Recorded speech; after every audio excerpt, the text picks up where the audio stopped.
Vamos tentar agora de novo. Bom dia.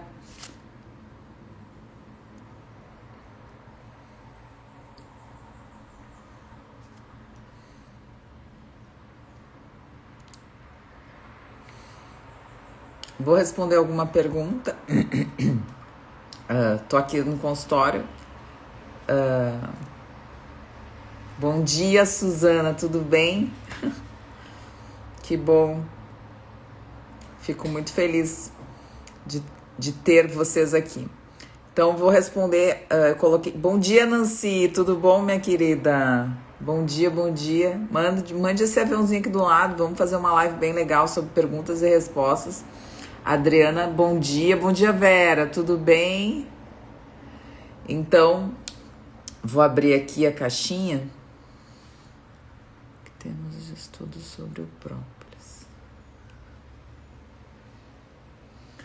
Bom, então, vou responder essa pergunta, que é uma pergunta que foi... Eu acabei de colocar uma caixinha, já entraram 2 perguntinhas, então eu vou responder as perguntas. Gosto muito de fazer isso. Se você quiser entrar ao vivo aqui, só clica nesse botãozinho aqui que tem, o primeiro botãozinho que tem uma caixinha com uma cruzinha dentro, aí a gente participa e você pode me perguntar ao vivo se você quiser. Bom, o que a gente tem sobre o própolis, né? Então, muita gente hoje já utiliza o própolis, não só na forma de sprayzinho, né? A forma que a gente tem algumas formulações com mel, com malva, o próprio própolis, que são aqueles sprays de garganta, né? Então isso já se tem há bastante tempo. E hoje a gente já tem composições com o própolis em comprimidos, em cápsulas, né? Em uma quantidade bem maior, mais concentrado, enfim. Acho interessante que a gente perceba que o efeito do própolis, eu não sei se vocês sabem o que é o própolis, né? Então o própolis ele vem, ele também é feito das abelhas, né? Então como o mel, e ele é uma resina, um tipo de resina que as abelhas colocam na colmeia para fechar os buraquinhos, para fazer a impermeabilização da colmeia, né? Isso é a função do própolis dentro da colmeia das abelhas. Então o própolis ele tem uma função muito interessante, antiviral, antibacteriana. Então, ele atua de uma forma bem interessante no sistema imunológico. Por isso que as pessoas, quando estão com alguma infecção de garganta ou com alguma gripe, algum processo viral, né? Na grande maioria das vezes, que a grande maioria dos processos são virais, eles utilizam do própolis para melhora da imunidade, porque ele tem essas propriedades antimicrobianas, né? Antibacterianas e antivirais. Então é muito interessante porque ele é algo que é utilizado assim na natureza e a gente traz então o própolis para utilização dentro da fitoterapia. Se eu prescrevo própolis, eu prescrevo mais em fases agudas, em pacientes que tenham essa necessidade mais em fase aguda. Então, por exemplo, meu filho estava se queixando essa semana de dor de garganta. Eu fui lá e comprei a minha homeopatia e comprei um spray de própolis, porque eu gosto também do spray de própolis. Meu marido a mesma coisa, quando ele tem qualquer coisa relacionada à garganta, ele compra e ele usa o spray de própolis. Existe a formulação do própolis em gotas, né? Em gotinhas, né? E essas gotas, elas podem ser alcoólicas e elas podem ser aquosas. Então, quando você tem algum problema intestinal, que você está tratando o seu intestino, eu nunca oriento o álcool, né? O álcool, ele é tóxico, não só para o seu corpo, mas principalmente para o seu trato gastrointestinal. Então, eu acho muito interessante que se a gente for usar apresentações de própolis, a gente utilize essas apresentações de preferência para a forma aquosa e não para a forma alcoólica. Uma outra coisa interessante relacionada ao própolis é que a gente tem vários tipos de própolis. A gente tem própolis vermelho, a gente tem própolis verde. Então, a gente tem alguns diferentes tipos de própolis. Na função deles, basicamente, para melhoria da imunidade, para melhoria de sintomas relacionados a transtornos infecciosos, eles são muito parecidos. Na prevenção, eles têm vamos dizer assim, algumas particularidades, mas o importante é que você não fique receoso de usar porque você está com própolis verde ou porque você está com própolis vermelho. O importante é que se você for utilizar o própolis, que utilize o própolis principalmente nessas situações agudas. Eu não vejo muito benefício, principalmente aqui no consultório, de utilizar o própolis por um longo período, porque eu não vejo, eu acredito que tenham suplementações e fitoterapias melhores do que o própolis para a melhoria do sistema imunológico. Mas, como eu falei, para fases agudas, eu gosto muito do própolis. Então, eu acho interessante que, se você está com um processo infeccioso, realmente o própolis tem benefícios, sim. Então, mas para ficar tomando muito tempo, eu não vejo muito benefício. Ainda mais quando a pessoa utiliza um própolis que é um própolis que não é aquoso, que é o própolis alcoólico. Tá bem? Então, bem bacana essa pergunta. Vou fazer depois um reels e vou deixar pronto pra gente. Se você tiver alguma pergunta, alguma dúvida, deixa aqui na caixinha, nessa caixinha aqui que tem um pontinho de interrogação. E se você quiser entrar ao vivo para fazer alguma pergunta, você clica nessa outra caixinha que tem ao lado, que tem um maisinho, uma cruzinha ali, e aí você pode pedir a solicitação para entrar.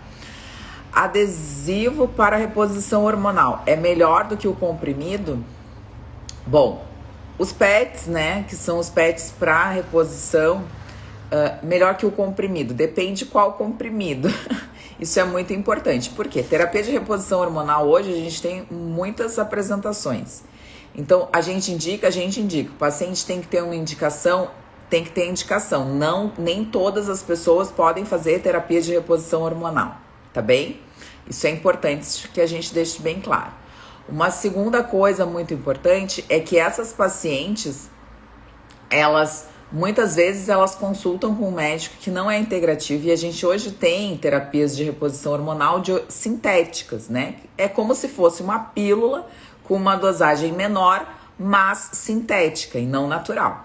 Então a gente sabe que essa questão da pílula sintética e a via de passagem através do fígado, hepática, causa problemas para esse fígado a médio e a curto e a longo prazo. O que é importante a gente entender? Que existem outras terapias para reposição hormonal, outras apresentações de terapia de reposição hormonal que não necessariamente são por via oral sintética. Então a gente tem apresentações via oral não sintética, então que a gente chama da progesterona micronizada.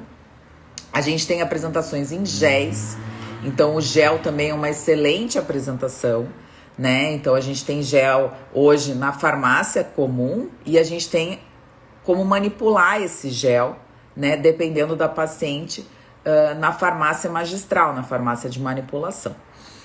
O que é importante dizer? Que as apresentações elas têm efeitos equivalentes.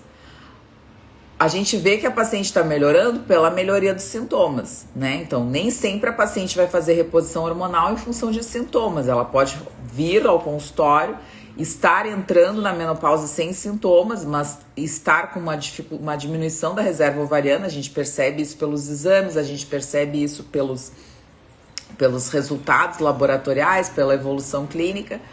E isso a gente pode entrar com uma terapia de reposição hormonal e a gente vai adequando, vai aumentando devagarinho, vai vendo como é que essa paciente se comporta. O que é importante a gente dizer?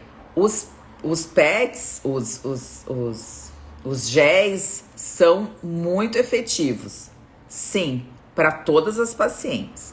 Se a paciente não respondeu ao gel, ele realmente talvez esteja numa dosagem que não seja a sua dosagem. Você pode aumentar a dosagem, não desistir do gel. E existe sim a apresentação via oral, que não é a sintética e que também auxilia tanto ou quanto a apresentação em gel.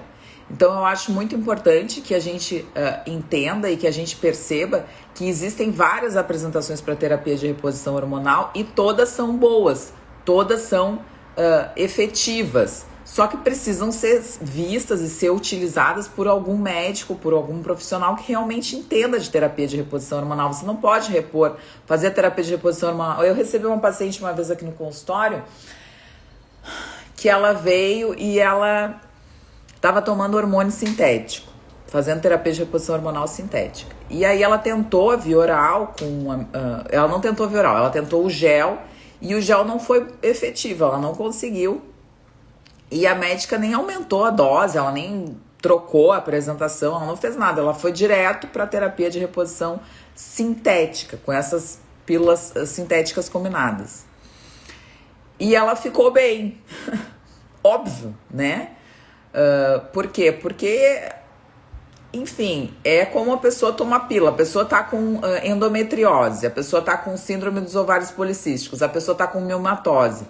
E ela vai usar a terapia via oral, a pílula combinada, e ela vai ficar bem. Por quê? Porque ela vai ficar menopausada, mantendo aqueles níveis hormonais sempre constantes. E óbvio que toda a sua doença não vai ter nenhuma modificação do processo, porque você não está tratando a causa, você está dando uma pílula que é hepatotóxica para tratar um sintoma. A mesma coisa em relação à menopausa, você está dando uma pílula que é hepatotóxica para tratar um sintoma. Mas a causa desses sintomas, ou seja, essa questão da menopausa em si, então melhorar níveis de cobalto, melhorar a questão não só estrogênica, mas a questão de progestágeno também, melhorar, conversar com a paciente sobre atividade física, que melhora muito os sintomas do climatério, conversar sobre sistema osteomuscular, falar com essa paciente, principalmente, que é importante que ela faça uma densitometria óssea, que ela acompanhe a parte osteomuscular, evite que tenha osteopenia, evite que chegue a osteoporose. Então reponha outros oligoelementos. Então hoje eu postei sobre o magnésio, se você não viu sobre o magnésio, dê uma olhadinha sobre o magnésio, é muito importante, né? O magnésio faz parte da nossa matriz mineral óssea, que é fundamental para que a gente também mantenha, então, ela durante a menopausa. Então a gente precisa fazer essa avaliação não só do cálcio, que é super batido por todos os médicos. Então os médicos, a maioria repõe cálcio. Cálcio não é algo que deve ser reposto, né? Única e exclusivamente ele aumenta risco cardiovascular, ele aumenta eventos cardiovasculares, né? Com a reposição sozinha de cálcio, como é feita. Então, a gente não olha só o cálcio, a gente olha o magnésio, a gente olha o zinco, a gente olha todos os elementos da matriz mineral óssea, a gente olha a vitamina D, a gente olha a vitamina A também, que é super importante, o receptor da vitamina D tá acoplado no receptor da vitamina A, então é bom que a gente reponha, né? A K2, que é fundamental, né? Então, eu dei uma aula essa semana para uma universidade de São Paulo, né? Para uma liga de endócrino, e falei sobre a K2 e perguntei, né? Eu sempre pergunto: vocês conhecem a vitamina K2? Vocês aprenderam na universidade sobre a vitamina K2? Não, a gente só sabe mais ou menos sobre a K1. Então, assim, existe muito ainda essa necessidade de que os médicos entendam, que os médicos prescrevam, que os médicos estudem, que os médicos realmente se apropriem, né? De como repor esse tipo de vitamina, e principalmente para os pacientes menopausados. Então, claro que a terapia de reposição hormonal é importante, é óbvio que é, mas ela não é só ela não faz milagre. A terapia de reposição hormonal não vai fazer você sair da sua osteoporose, não vai fazer você melhorar da osteopenia. É um conjunto de fatores. As pessoas chegam ruins na menopausa porque elas fizeram escolhas ruins durante a sua vida ativa, durante o seu período que os hormônios estavam bons. Então, isso já se sabe, isso tem trabalhos que mostram que as mulheres que se preparam para a menopausa, ou seja, mulheres que praticam atividade física, mulheres que têm uma modulação adequada do estresse através de atividades que podem melhorar, que são hobbies, que melhoram os seus níveis de serotonina, de todas as endorfinas, mulheres que têm sono adequado, mulheres que conseguem ter uma alimentação correta, uma suplementação individualizada. Tudo isso é muito importante, né? Para que a gente realmente entenda que chegar na menopausa é algo muito importante, mas principalmente como você está chegando na menopausa, o que você está fazendo para ter uma menopausa saudável, para ter uma menopausa, vamos dizer assim, um momento que você não vá sofrer tanto, que não seja um martírio você chegar, porque todas as mulheres, eu falo isso, né? As pessoas falam assim, não existe verdade absoluta. Eu digo, olha, até existe. Chegar na menopausa, todo mundo vai chegar. Então, é como se fosse uma verdade absoluta, mas como você vai chegar na menopausa? Como você chegou na menopausa? Não é só a reposição hormonal. Existem outros fatores que são tão ou mais importantes do que a própria reposição hormonal. As pessoas têm um mito da reposição hormonal. Eu repito, como eu digo, claro que é importante, mas não é só isso. Se fosse só isso, as mulheres fariam só a reposição e não teriam osteoporose, não teriam sintomas de depressão, de ansiedade, não teriam relações muito importantes com problemas cognitivos. Não é só o hormônio, é um conjunto. Então é importante que a gente entenda que a questão da reposição hormonal, ela precisa ser bem vista, precisa ser bem feita, precisa ser bem indicada, mas é um conjunto para que a gente melhore o climatério, que é algo que é inevitável para todas as mulheres. Bom dia, bom dia. Eu não estava lendo aqui, eu só estava falando. Olha só, um monte de gente, muito legal. Bom dia, Vânia. Deixa eu ver. Bastante gente, vamos lá. Bom dia. Vamos ver aqui.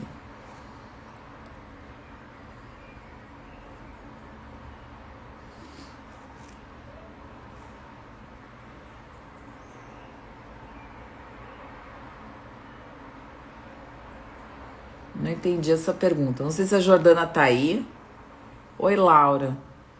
Jordana, tu tá aí, querida? Todos os exames de bariátrica são baixos?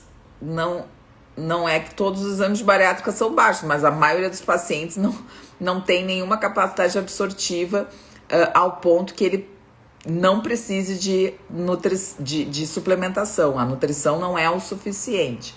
A cirurgia bariátrica, eu fiz a live, né, sobre cirurgia bariátrica e suplementação pós-bariátrica. Então, a cirurgia bariátrica, hoje a gente já sabe que os pacientes têm deficiências nutricionais bem importantes prévias à cirurgia bariátrica. E deficiências nutricionais de todas as, vamos dizer assim, de todas as espécies, né? Então, de todas os micronutrientes. Então, os pacientes pré-bariátrico, eles têm deficiência de ferro, eles têm deficiência de vitamina B12, eles têm deficiência de vitamina A, eles têm deficiência de vitamina D, eles têm deficiência de zinco, de selênio. Então, eles têm deficiência de todos os micronutrientes. E eu falei exatamente isso na live, por quê? Porque isso está diretamente relacionado com um conceito que é o conceito de fome oculta.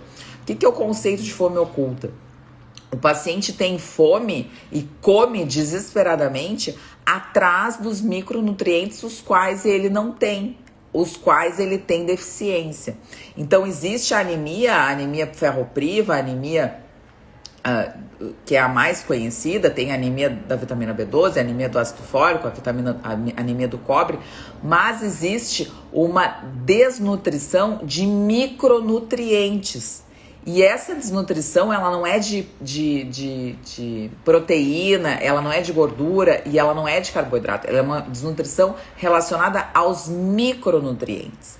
E isso faz com que o paciente procure na alimentação. Então é aquele paciente que come e não para de comer. Por quê? Porque o corpo, ele é muito sábio. As pessoas, elas não têm noção do que o nosso corpo é sábio, do que a gente tem capacidade de fazer. O nosso corpo, ele foi feito para duas coisas. A primeira, para a gente reproduzir. Então, as funções relacionadas à reprodução vão ser sempre as últimas a serem perdidas. No homem, por exemplo, quando ele tem baixa de testosterona, a última coisa que ele perde é a capacidade reprodutiva, é a libido.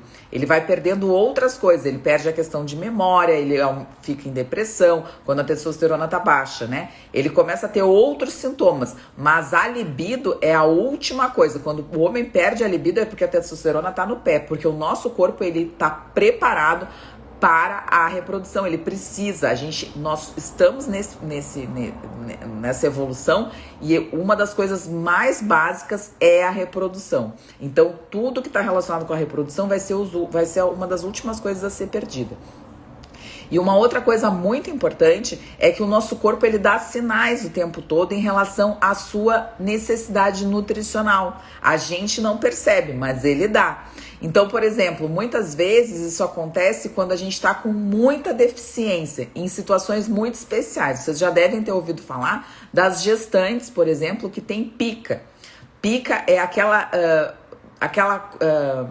desejo de comer algo que não é algo habitual. Então, muitas gestantes têm desejo de comer gelo, muitas gestantes têm desejo de comer terra, muitas gestantes têm desejo de comer outras coisas que não são coisas habituais, são coisas não habituais, são coisas estranhas, esquisitas, né? Então, o que que acontece? Muitas vezes, essa gestante, ela, por essa necessidade, porque como eu falo, né? Mas como eu digo, quem tem filho aqui sabe que aquele bebê, aquela criança, aquele adolescente, aquele ser humano que foi gerado ali, eu falo isso muito para os pacientes, eu acho uma das coisas mais bonitas que a gente tem na medicina. Aquele coração que bate no peito da minha filha e do meu filho, ele veio de mim.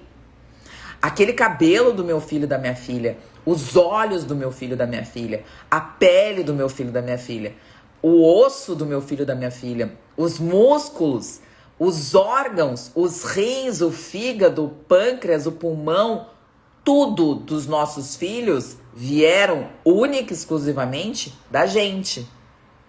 Tudo.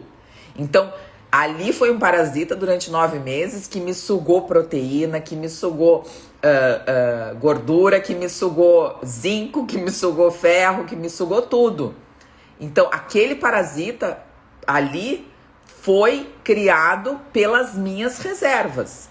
Ele se desenvolveu em função das minhas reservas. Então, o que é importante saber? Que na gestação, por exemplo, é um momento que todos os médicos, isso é um conceito, um contexto geral, fazem suplementação. Por quê? Porque existe uma necessidade para que aquele ser humano se desenvolva dentro daquela mulher de nutrientes, de macro e micronutrientes, porque senão é impossível se desenvolver. Não é que não seja impossível, mas não vai ser com uma qualidade. Uma mulher, por exemplo, extremamente magra, uma mulher extremamente sarcopênica, ou seja, que não tenha músculo, ela não consegue engravidar. Ela não consegue. Então, por quê? Porque ela vai... a natureza também é sábia. Ela sabe que se gerar uma vida ali, não vai conseguir se desenvolver, porque ela não tem reserva para fazer aquela vida se gerar. Você já pensou nisso? Então, é muito importante que a gente entenda que aquelas reservas são importantes. Então, o nosso corpo, ele sempre vai buscar o que ele está precisando. Então, se ele precisa de ferro, ele vai buscar ferro na alimentação. Se ele precisa de zinco, ele vai buscar zinco na alimentação. Se ele precisa de vitamina D, ele vai buscar vitamina D na alimentação. Ele precisa e ele busca. Só que o que acontece? As escolhas alimentares são muito ruins. Então, eu tô com fome, preciso comer algo nutritivo. Preciso comer algo que tenha vitaminas, que tenha minerais. E aí, o que eu faço? Eu como um hambúrguer. Um pão com maionese, uma meia folha de alface, uma meia folha de tomate, às vezes nem isso. Enfim, uma carne processada. Eu tô com fome e eu como uma bolacha recheada. Eu tô com fome e eu como um pão com manteiga. Eu tô com fome e eu como uma pizza. Eu tô com fome e eu como um biscoitinho. Eu tô com fome. Vocês entendem isso? O que tem de nutriente num pedaço de pão? Eu quero que vocês me digam. Quais são os nutrientes que estão presentes numa fatia de pão? Falem pra mim quais são os nutrientes presentes numa fatia de pão. Eu quero saber. Não tem. Tanto que o trigo que tá lá, ele é enriquecido com ferro e ácido fólico. Já falei isso aqui. Quem tá chegando agora não sabe, mas eu costumo falar muito isso. E é o ferro e ácido fólico, por quê? Porque começou a se perceber que pessoas que tinham mais ingesta de trigo na dieta tinham mais anemia. A anemia ferropriva tem desde 1910. Se você colocar no PubMed, que é essa biblioteca virtual médica, em 1910, 1905, já tem descrição de anemia ferropriva por deficiência de ferro. Hoje a gente está em 2022, mais de 100 anos, e a gente não tem tratamento efetivo para evitar anemia ferropriva. Vocês já pensaram nisso? Uma coisa básica. Eu não estou falando de uma sarcoidose, de uma doença bizarra dessas aí. Eu não tô falando isso. Eu não tô falando de câncer, de cura de câncer. Eu tô falando de tratamento e prevenção de anemia por deficiência de ferro, e a gente não tem. Não tem. As pessoas tomam ferro. Por quê? Porque o intestino é doente, não consegue absorver aquele ferro. Porque as pessoas não têm ingesta de ferro adequada na dieta, as pessoas estão com restrição de carne. Ontem recebi um vídeo dizendo, porque nós temos que acabar com a proteína animal, porque a proteína animal está acabando com o planeta. Pessoal, as pessoas estão com uma retórica que parece ser uma retórica completamente deturpada de tudo. As pessoas não entendem a importância dos alimentos, as pessoas não entendem a densidade nutricional dos alimentos. Um pedaço de carne nunca será comparado a uma proteína vegetal. Nunca! A proteína vegetal nunca poderá ser comparada com um pedaço de carne. Nunca! Não tem, não é só questão do ferro M ou não M, como que o ferro é absorvido. Não! Não existe isso. A gente tem numa proteína de origem animal, a gente tem uma capacidade de ferro que vai até 40%. Numa proteína de origem vegetal não chega a 10%. As pessoas não entendem isso. As pessoas querem ter teorias, querem ter... Eu acho interessante, eu acho que todo mundo tem que lutar pelo que acredita. Realmente, mas falar mentiras, isso é crime. Isso é crime. Você não pode falar isso. Que você vai estar bem alimentado comendo uma proteína vegetal, você não pode falar isso. Então, assim, as pacientes estão doentes, as pessoas estão doentes porque elas comem alimentos processados que não têm nenhuma densidade nutritiva, nenhuma densidade nutricional. Esses pacientes ficam super obesos, estão extremamente depletados, e aí eles fazem uma cirurgia mutiladora, que é a cirurgia bariátrica, ou seja, você tira um pedaço todo do seu estômago, ou você tira o seu estômago da rota e deriva lá, puxa um pedaço do jejum lá pra cima, pra porçãozinha mínima que sobra do seu estômago, que são dois tipos de bariátrica que a gente tem hoje, que é o sleeve e é o bypass. Então, você faz uma cirurgia mutiladora, tá? Você tira um pedaço de um órgão que é saudável, tá? Você corta um órgão saudável do seu corpo. Corta um órgão. Tipo assim, eu tô com um problema, uma dor no meu braço, o que eu vou fazer? Eu vou lá e vou cortar o meu braço fora. Eu não tô com... eu tô com um problema no meu fígado. Meu fígado tá com problema de tá com esteatose. O que eu vou fazer? Vou tirar o fígado fora. Você vai lá e corta um pedaço saudável do seu corpo, porque você acha que aquele ali é o problema. E o problema não é aquele ali, todo mundo sabe que não é. A gente passou 2 anos e meio aí, quase 3 anos que a gente já tem de pandemia e ninguém fala de obesidade. As pessoas falam de quê? De Covid, de vacina, de gel, de álcool gel, de máscara, de laceu. Ninguém falou de obesidade. Ninguém falou. As pessoas falaram única e exclusivamente de medidas de... Porque quem vende álcool gel, quem vende máscara, quem vende vacina, quem vende luva, quem vende... tá ganhando. Mas ninguém falou que a obesidade é o principal fator de risco para todas as doenças, inclusive para as infecções virais, que são e que vão ter para o resto das nossas vidas. Para o resto do nosso planeta vão existir infecções virais, como sempre existiram, só que aí criaram esse pandemônio aí que foi chamado pandemia do Covid. Então ninguém está falando de obesidade. A obesidade está diretamente relacionada com todas as deficiências nutricionais, e quando você faz a bariátrica, se você acha que você vai resolver isso, não, você vai precisar e continuar. Por isso que eu digo, não dá para fazer bariátrica quem não tem dinheiro. Quem é pobre, SUS, vai tomar carbonato de cálcio, vai tomar sulfato ferroso, e quando tiver, porque a gente não sabe o que vai ser. Então é muito triste ver essa situação. As pessoas vão pro SUS fazer bariátrica. Pessoal, bariátrica é o paciente eterno do consultório de nutrologia com suplementação eterna. Se você acha que você não vai mais fazer suplementação, você está redondamente enganado. Paciente pós-bariátrico é o paciente que vai precisar tomar suplementação para o resto da vida. E não é ciclando, que nem eu faço aqui no consultório. No consultório chega o paciente, o que eu faço? O paciente está com sintoma de menopausa. Bom, a gente vai ciclar. Não vou ciclar um ômega, eu vou ciclar algumas vitaminas, eu vou ciclar alguns minerais, eu vou ciclar alguns aminoácidos, eu vou ciclar alguns fitoterápicos. A gente vai ciclar. Depois de 2, 3 meses, a gente usa outros e assim a gente vai até resolver o problema do paciente. Mas o bariátrico não é assim. O bariátrico vai tomar a suplementação prescrita para o resto da vida. Vitamina A, vitamina D, vitamina E, vitamina K. Vai tomar aminoácidos, vai tomar proteínas, aminoácidos, vai tomar vitaminas do complexo B, vai tomar minerais, então vai tomar zinco, vai tomar selênio, vai tomar ferro, vai tomar iodo, vai tomar tudo.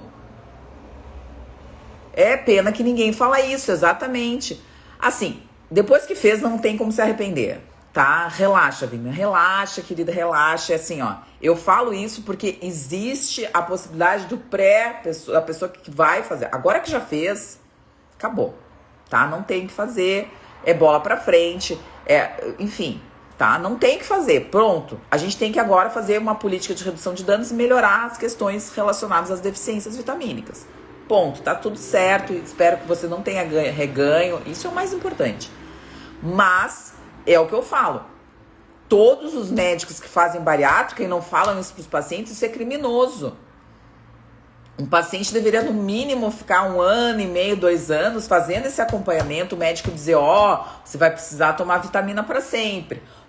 Se você não modificar os seus hábitos alimentares, você vai reengordar.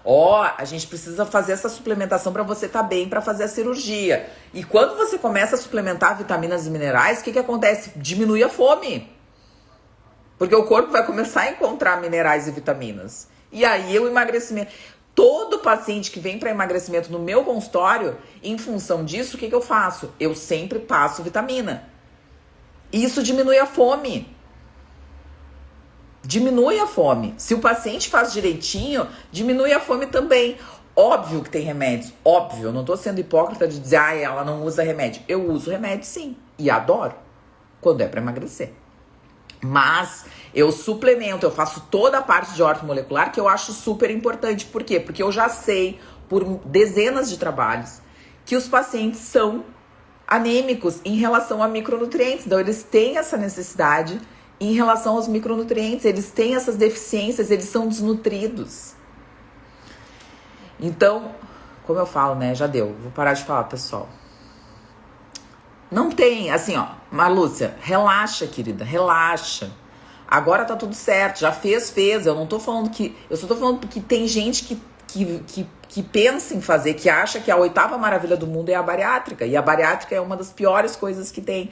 Eu fiz emagrecer, não me arrependo. Que bom! Mas que você saiba que você precisa fazer acompanhamento médico para sempre. É que nem o cara, eu vou dar um exemplo clássico. Vocês sabem que muita gente coloca aquelas coisas de porcelana, aquelas lentes de contato nos dentes. Vocês sabem disso? Escrevam pra mim. Vocês já viram gente que tem os dentes, aquela coisa toda branca, assim, tipo o sorriso, eu digo o sorriso Firmino, né? Aqueles dentes todos brancos com aquelas lentes de contato de porcelana. Vocês já viram? Falem pra mim.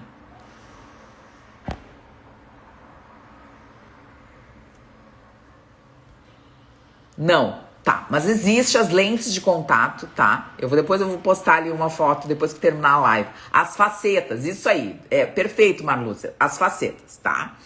Pra colocar as facetas, você precisa desgastar os seus dentes, tá bem? Você precisa desgastar os seus dentes para colocar as facetas. Ainda hoje, em 2022... A gente não tem uma técnica que não precise com as... Pessoalmente nunca vi, não tem problema, mas a gente enxerga. Com as técnicas que a gente tem da odontologia, a gente não tem como botar as facetas de porcelana sem desgastar os dentes.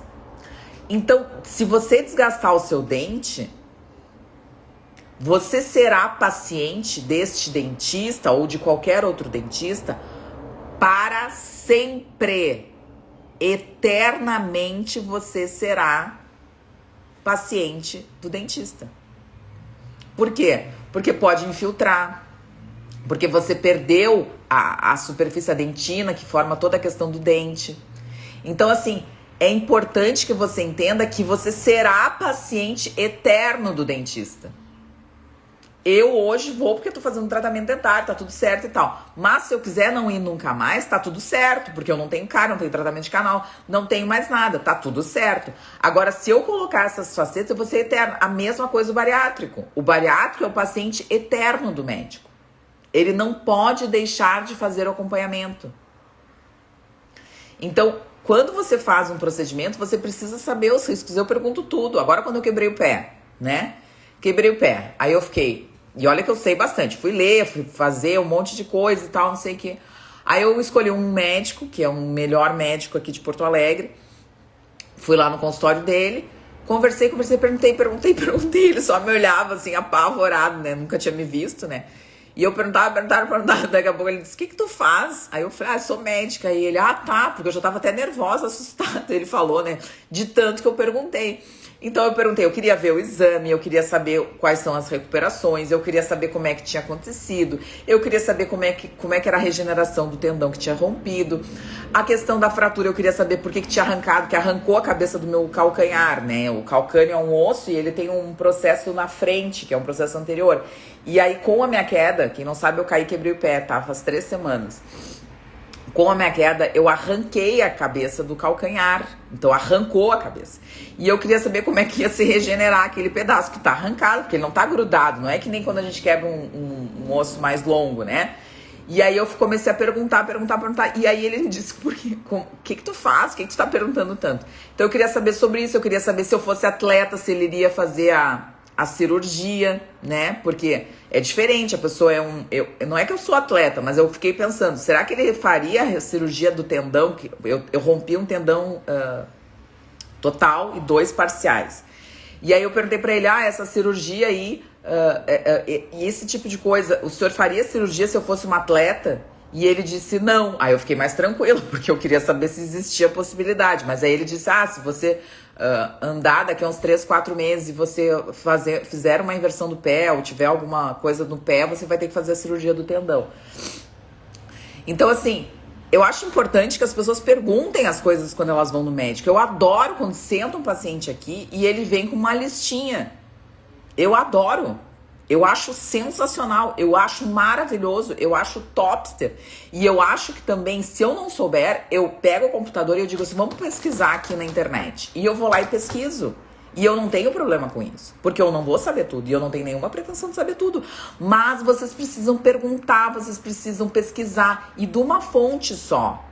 Isso é muito importante. Eu pesquiso tudo no PubMed. Tudo. E eu pesquiso em algumas coisas da medicina funcional, eu pesquiso no Instituto de Medicina Funcional dos Estados Unidos, que é o IFM. Então, eu gosto muito daquele site. Às vezes, os posts que eu faço é em função daquele site, porque eu gosto muito do site, que é o site do Dr. Mark Hyman, que é o cara que eu acho mais topster das galáxias em relação à medicina funcional. Depois do Dr. Arthur Lemos, é claro, do Dr. Laí Ribeiro. Mas, nos Estados Unidos, o Dr. Mark Hyman é uma das pessoas que eu admiro muito, porque eu acho que realmente é a linha que eu gosto de seguir, que é a linha do Laí Ribeiro e que é a linha do Arthur Lemos, que são os 2 papas aqui no Brasil. A gente tem esse privilégio de ter esses 2 médicos sensacionais. Se você não segue o Dr. Arthur Lemos, siga o Dr. Arthur. O Dr. Arthur é uma das pessoas mais maravilhosas do planeta Terra. E realmente é essa medicina que eu tento passar, essa medicina que não é a tradicional, é uma medicina que tem que fazer com que o paciente pensar. Pois então, aí tu não volta, é que nem quando tu vai no restaurante. A gente vai no restaurante e o que acontece, Fabiana? Se eu não gosto do restaurante, eu não volto mais. Eu não sou desagradável, não sou deselegante, mas eu não volto mais. A mesma coisa você precisa fazer com o médico. Se você não gosta do jeito que o médico atendeu, se você não gosta do jeito que o nutricionista atendeu, se você não gosta de qualquer... Você só não seja deselegante, mas não precisa voltar mais. A mesma coisa o médico. Tá bem? Acho que é isso. Algumas perguntas eu vou responder nos Reels, que eu adoro, tá bem? Acho que foi isso. Adorei a presença e a companhia de vocês. Deixem na caixinha de perguntas, que eu vou fazendo reels, tá? Eu gosto, aí eu vou publicando e o pessoal vai interagindo, eu acho muito interessante. Um excelente final de semana. Almocem com tranquilidade, com responsabilidade. E essa semana não terão lives e eu vou falar muito pouco na internet, porque eu vou fazer um curso de imersão de segunda a sábado. Então o meu consultório não vai ter, por isso que eu vim atender hoje no sábado, né? Eu não vou estar atendendo semana que vem. E eu só vou atender presencial até novembro, até dia 30 de novembro. Depois eu não vou mais atender presencial, o consultório vai fechar e eu vou atender só online. Tá bem? Então fiquem com Deus, um beijo grande, gratidão vocês. Até a próxima.